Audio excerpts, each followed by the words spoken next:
நிறைய வீடியோவில் நாட்டுக்கோழிகளுக்கு கோழிகளுக்கு குடற்புழு நீக்கம் பண்ணுங்க கண்டிப்பாக பண்ணுங்க அப்படிங்கிற மாதிரி சொல்லுவாங்க பார்த்துருக்கேன். நான் அப்போல்லாம் வந்து இதெல்லாம் சும்மா வீடியோக்காக தான் சொல்கிறாங்க அப்படிங்கிற மாதிரி நினச்சிட்டேன்.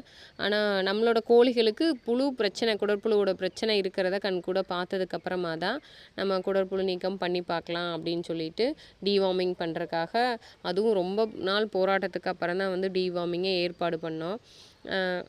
நல்லா விடியற்காலையில் 4 to 5 மணிக்கு ஊற்றுறக்க ஆரம்பித்தோம். அதுக்கப்புறம் 2 மணி நேரம் கேப் கொடுத்து வெளியில் நீக்கி விட்டோம்.